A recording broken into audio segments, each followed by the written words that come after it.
सुप्रभात। बाबा कहते हैं, मेरे प्यारे बच्चे, आज मैं तुमसे कुछ विशेष बातें करने के लिए आया हूँ और मैं स्वयं भी आऊँगा तुम्हारे पास कुछ बातें समझाने के लिए। और ये बात है तुम्हारे मान और सम्मान की। अगर तुम्हारे मान और सम्मान में जहाँ कमी रहती है ना, वहाँ मुझे अच्छा नहीं लगता। ये मैंने पहले कहा, लेकिन अब समय है तुम्हें अपने मान और सम्मान के लिए बोलने के लिए। कब तक चुप रहोगे?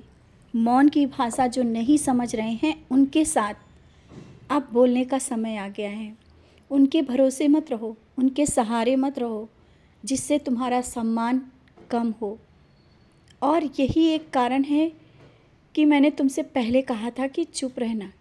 लेकिन अब जब चीज़ें बहुत ज़्यादा बिगड़ रही हों और लोग ये समझ रहे होंगे कि तुम्हारा चुप रहना तुम्हारी कमज़ोरी है, तो अब नहीं। अब अपने मान सम्मान के लिए अपने शब्दों को कहो। और तुम्हारे अंदर मैंने वो ऊर्जा दे दी है कि तुम सक्षम हो बातें कहने के लिए, सच्चाई के साथ लड़ने के लिए। तुम अब वो नहीं हो जो पहले थे। तुम अपने में बहुत मजबूत हो चुके हो और तुमने स्वयं देखा है कि छोटी छोटी बातों में जब तुम रो देते थे, परेशान हो देते थे, लेकिन अब वो चीज़ें नहीं हैं। कुछ लोग तुम्हारी इसी कमज़ोरी का फ़ायदा उठा रहे थे, लेकिन अब नहीं।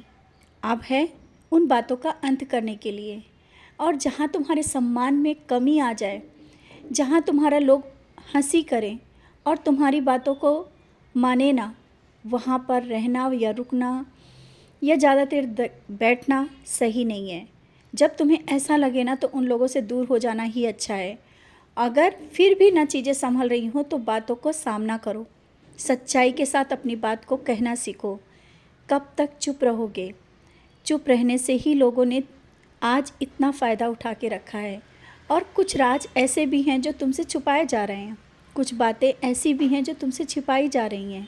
और तुम जानते हो कि तुम्हारे सामने कोई बात क्यों नहीं कर रहा है, क्योंकि कुछ बातें हैं जो लोग तुमसे छिपा रहे हैं, क्योंकि तुम सच की राह पे चलते हो और जो होगा वो सामने बोल दोगे, जो सही नहीं लगेगा वो भी कह दोगे। इसी कारण भी हो सकता है, लेकिन अब समय है सच्चाई को समझने के लिए। कौन अपना है कौन पराया है ये तो तुम समझ चुके हो, लेकिन अब अपने आत्मसम्मान के लिए भी लड़ना है, अपने परिवार के लिए भी तुम्हें कुछ करना है। और वो सब बहुत कुछ कर लिया दूसरों के लिए, तुमने दूसरों के लिए सब कुछ किया, सब कुछ किया, लेकिन अब समय है अपने लिए और परिवार के लिए। अपना कीमती समय उन लोगों को दिया जिन्होंने तुम्हारे पीछे ही बातें की और बहुत सी साजिशें भी रची। आज वो खुलासे हो रहे हैं, आज वो बातें सामने आ रही हैं, इस कारण तुम्हें दुख हो रहा है। निराश मत हो, तुम्हें तो पता ही था ना, फिर क्यों निराश होते हो? ये तो आईना है, सच्चाई है जो सामने दिखानी थी मुझे, और वो मैंने दिखा दी। तुम समय के साथ चल रहे हो, अपनी अंदर की वो उस ऊर्जा को पहचानो, क्योंकि तुम मेरे बच्चे हो, मेरा अंश हो। और जब मैंने कहा ना तुम मेरे बच्चे हो, तो कहीं तुम झुक नहीं सकते हो, ना ही तुम्हारे सम्मान में कोई कमी आने दूंगा। इसीलिए तो कह रहा हूँ, अपने मान और सम्मान के लिए अब बोलो, क्योंकि बोलना बहुत ज़रूरी है।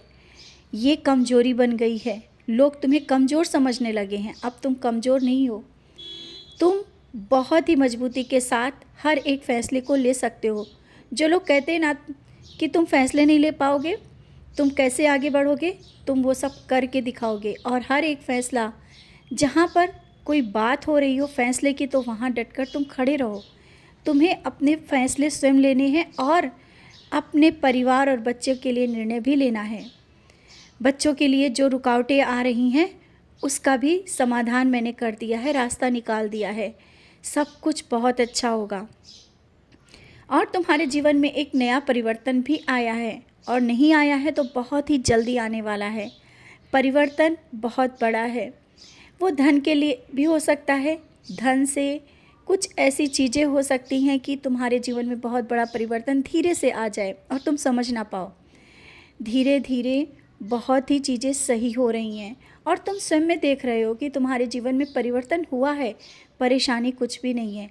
लेकिन हाँ, अपनों को लेकर के तुम्हारे अंदर कहीं दुख बना रहता है, वो मैं देखता हूँ, वो भी धीरे धीरे सही हो जाएंगी। और बच्चे ये तो पता ही ना, कर्मों के अनुसार ही सब चीज़ें मिलती हैं। अगर कोई परेशानी आई है तो वो कर्मों के अनुसार ही आई है। तो उन कर्मों के अनुसार जो चीज़ें परेशानी चल रही हैं तो मैं भी हूँ, और धीरे धीरे वो सब चीज़ें कट जाएंगी। सब कुछ बहुत अच्छा होगा। आज तुम्हारे घर में आ रहा हूँ। वैसे तो मैं हर पल रहता हूँ, लेकिन आज तुमने कुछ मेरे लिए विशेष बनाया है। मैं अवश्य खाने आऊँगा। मैं भोग तुम्हारे हाथ का स्वीकार करूँगा।